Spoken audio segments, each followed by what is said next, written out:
سلام، عادتهای اتمی، فصل 4. مردی که یک جوری شده بود.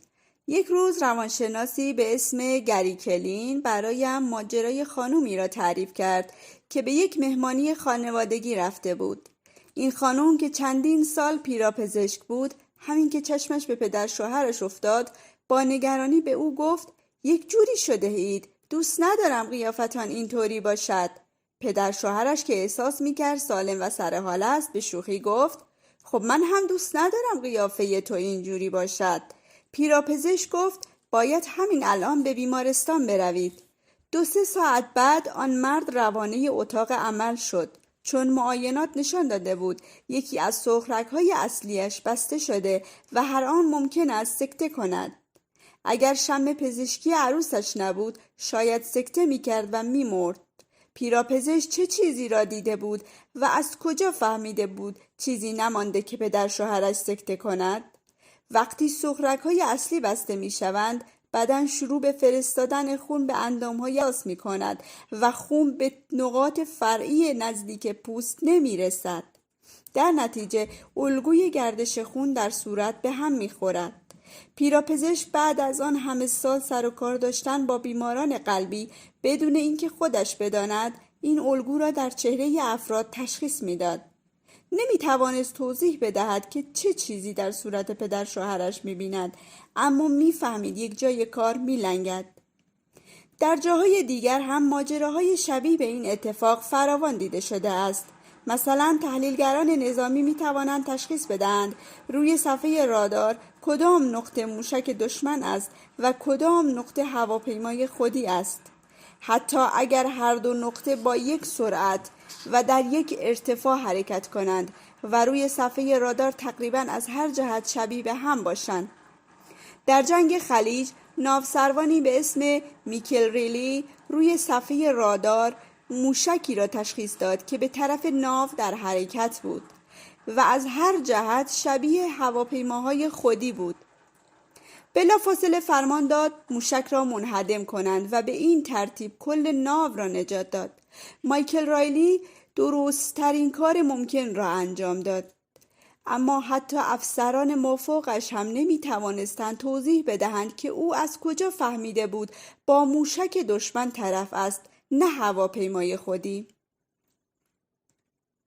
موزه‌دارها به این معروف هستند که می توانند تشخیص بدهند کدام اثر هنری اصل است و کدام جعلی اما ماهرانه ساخته شده است.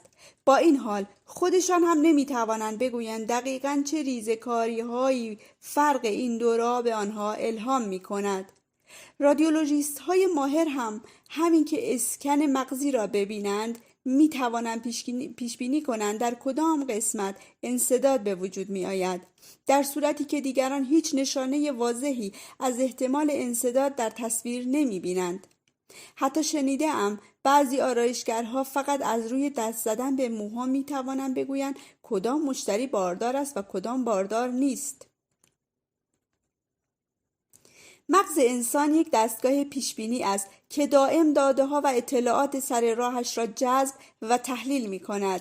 اگر هر چیزی را بارها و بارها تجربه کنید، مغزتان کم کم به نکات مهم توجه می کند. به دنبال جزئیات می گردد. سرنخ‌های مهم را برای خودش پررنگ و برجسته و اطلاعات را طبقه بندی می کند تا در آینده از آنها استفاده کند. با تمرین کافی می توانید به طور ناخودآگاه سرنخ‌های ظریفی پیدا کنید که از نتیجه بخصوصی خبر می دهد.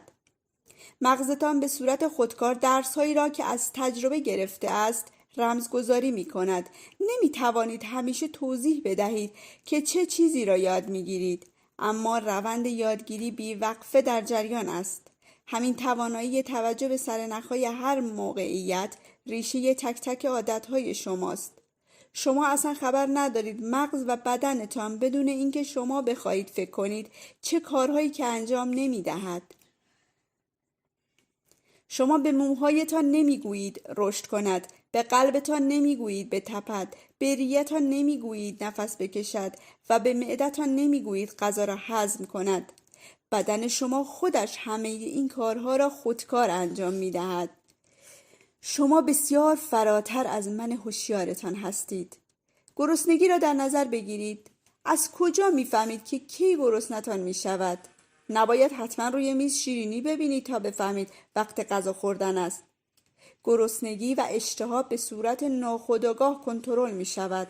بدنتان حلقه های بازخوردی برای خودش دارد که اتفاقاتی را ردگیری می کند که در خودتان و اطرافتان رخ می دهد و کم کم به شما خبر می دهد چه موقع وقت غذا خوردن شده است.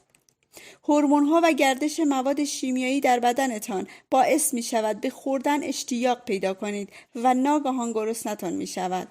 حتی اگر نتوانید بگویید چه چیزی به شما خبر داده است که میل به خوردن دارید.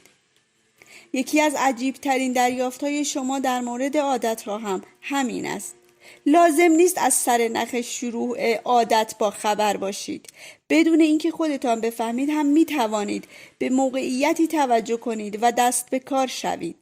همین نکته است که عادت را مفید می کند و نکته مهم هم است که عادت را خطرناک می کند. وقتی عادتی در شما جا می افتد، کارهای مربوط به آن غیر ارادی می شود. یعنی تحت کنترل ذهن ناخودآگاه و خودکارتان در می آید. قبل از اینکه بفهمید چه خبر است، گرفتار الگوی قدیمی می شوید تا کسی به شما نگوید. شما هیچ وقت متوجه نشوید که هر وقت می خندید دستتان را جلوی دهانتان می گیرید. یا قبل از اینکه سوالی بپرسید عذرخواهی می کنید. یا عادت دارید جملات دیگران را تکمیل کنید. هر قدر هم که این الگو را بیشتر تکرار کنید، احتمالش کمتر می شود که از خودتان بپرسید دارید چه کار می کنید یا اصلا چرا چنین کاری می کنید.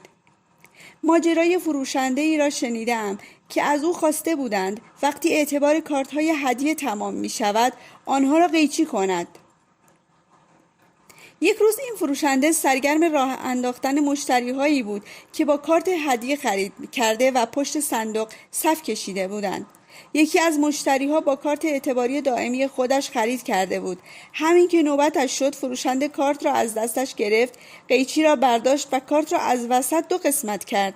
آن هم کاملا غیر ارادی و خودکار. قبل از اینکه نگاهش به چهره مات و مبهوت مشتری بیفتد و بفهمد اصلا چه کاری کرده است. یک بار هم در تحقیقاتم با خانمی برخورد کردم که قبلا معلم پیش دبستانی بود. بعدها شغلش را عوض کرد و در شرکتی مشغول به کار شد. با اینکه دیگر با بزرگترها کار می‌کرد، عادتهای قبلی هنوز دست از سرش بر نداشته بودند. وقتی همکارانش از دستشویی بیرون می آمدند از آنها سوال می کرد دستهایشان را شسته اند یا نه. یک بار هم ماجرای مردی را شنیدم که چندین سال مأمور نجات غریق بود و هر وقت بچه‌ای را در حال دویدن می دید عربده می کشید ندو راه برو. سرنخ‌هایی که عادت‌ها را فعال می‌کند مثل خوراکی‌های روی میز آشپزخانه، کنترل تلویزیون که کنار مبل افتاده و گوشی تلفن همراه داخل جیبتان به مرور زمان آنقدر برایتان عادی می‌شود که دیگر متوجه حضورشان نمی‌شوید.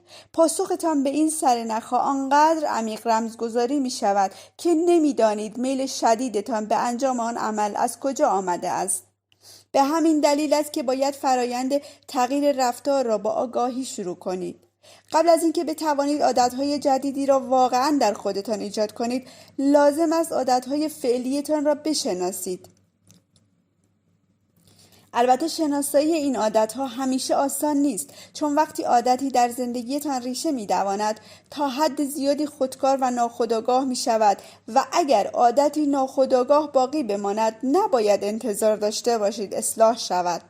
روانشناسی به اسم کارل یونگ میگوید تا وقتی ناخودآگاه را خودآگاه نکنید، همین ناخودآگاه کنترل زندگیتان را در دست میگیرد و شما اسمش را سرنوشت و قسمت میگذارید. کارت امتیاز عادت. سیستم راه آهن ژاپن یکی از بهترین سیستم‌های ریلی دنیا است. اگر تا به حال در توکیو سوار قطار شده باشید، شاید به عادت خاص رانندگان قطار دقت کرده باشید. هر راننده‌ای که هدایت قطار را در دست می‌گیرد به اشیاء مختلف سر راهش اشاره می کند و با صدای بلند دستوراتی را اعلام می کند. وقتی قطار به چراغی نزدیک می شود با دست به آن اشاره می کند و بلند می گوید چراغ سبز است. وقتی قطار به ایستگاه وارد یا از آن خارج می شود راننده به سرعت سنج اشاره می کند و سرعت دقیق را اعلام می کند. وقتی زمان حرکت از راه می رسد راننده به جدول زمانی اشاره می کند و ساعت را با صدای بلند می گوید. روی سکو هم بقیه کارکنان کارهایی را مثل همینها انجام می دهند. قبل از اینکه قطار راه بیفتد به لبه سکو اشاره می کنند و می گویند راه آهن اشغال نیست. آنها کوچکترین چیزها را هم شناسایی می کنند. آن را با دست نشان می دهند و اسمش را بلند تکرار می کنند. این فرایند که اشاره و اعلام نام دارد نوعی سیستم ایمنی است که برای کاهش خطا طراحی شده. در نگاه اول شاید کار احمقانه‌ای باشد، اما کارایی باور نکردنی دارد و تقریباً بیشتر از 85% از خطاها و 30% از سوانح را کاهش می‌دهد. نسخه تعدیل شده اشاره و اعلام فقط اشاره نام دارد که در سیستم راه آهن شهری نیویورک به کار گرفته شده و توانسته در 2 سال اول تصادف ناشی از توقف نابجا یا تغییر مسیر اشتباه را تا 57% کاهش بدهد. علت کارایی فوق‌العاده اشاره و اعلام این است که آگاهی شما را از عادتهای ناخودآگاهتان بالا میبرد و آنها را خودآگاه‌تر میکند. از آنجا که کارکنان راه آهن مجبور میشوند از چشمها، دستها، دهان و گوشهایشان استفاده کنند، احتمال بیشتری وجود دارد که قبل از اینکه اتفاق بدی بیفتد بتوانند به مشکل پی ببرند. همسر من هم کاری شبیه به این انجام می‌دهد. هر وقت آماده سفر می‌شویم و می‌خواهیم از در بیرون برویم، اسم وسایلی که باید با خودمان ببریم را با صدای بلند تکرار می‌کند و می‌گوید کلیدم را برداشته‌ام، کیف پولم را برداشته‌ام، عینکم را برداشته‌ام، شوهرم را برداشته‌ام. هرچه رفتاری خودکارتر شود، احتمالش کمتر می شود که خودآگاهانه به آن فکر کنیم. وقتی کاری را 1001 بار تکرار کرده باشیم کم کم چشممان را روی خیلی چیزها می بندیم و فرض را بر این می گذاریم که دفعه بعدی هم دقیقاً مثل دفعات قبلی است. به کاری که همیشه کرده ایم آنقدر عادت می کنیم که هیچ وقت از خودمان نمی پرسیم این کاری که من می کنم اصلا درست است یا غلط. خیلی از شکست‌هایمان از همین بیخبری آب می‌خورد. یکی از بزرگترین سختی‌های تغییر عادت خبر نداشتن از کارهایی است که داریم می‌کنیم. به همین دلیل است که عواقب عادت‌های بدمان دست از سرمان بر نمی‌دارند. زندگی شخصیمان یک سیستم اشاره و اعلام می‌خواهد. کارت امتیاز عادت‌ها تمرینی است که کمک می‌کند آگاهی بیشتری از کارهایمان داشته باشیم. برای درست کردن کارت اول باید عادتهای روزمره‌تان را فهرست کنید. شاید فهرست شما هم مثل فهرست پایین باشد: بیدار شدن، خاموش کردن زنگ ساعت، چک کردن تلفن همراه، رفتن به سرویس بهداشتی، وزن کردن خود، دوش گرفتن، مسواک زدن، نخ دندان کشیدن، استفاده از اسپری ضد عرق، آویزان کردن حوله برای خشک شدن، پوشیدن لباس، دم کردن چایی و غیره. وقتی تک تک عادتهای روزمره‌تان را نوشتید، به هر رفتار نگاه کنید و از خودتان بپرسید این کار من عادت خوبی است، بد است یا خنثی است؟ اگر عادت خوبی است، کنارش یک علامت مثبت بگذارید. اگر بد است، کنارش یک علامت منفی بگذارید و اگر خنثی است، در مقابلش یک علامت مساوی بگذارید.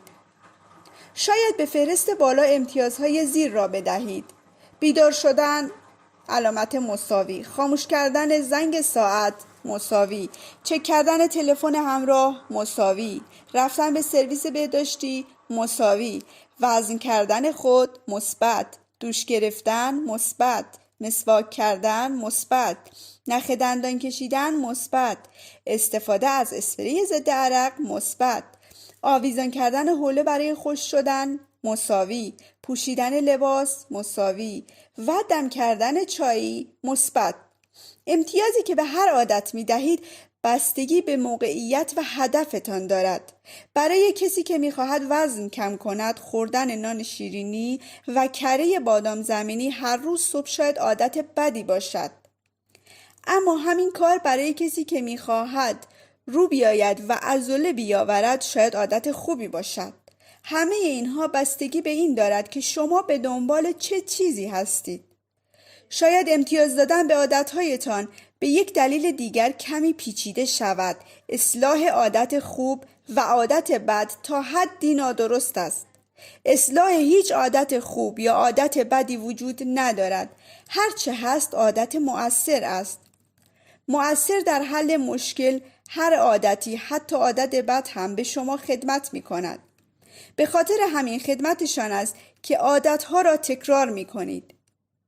برای تمرین تهیه کارت امتیاز عادتهایتان را بر این اساس دسته‌بندی کنید که در بلند مدت چه فایده‌ای برایتان دارند.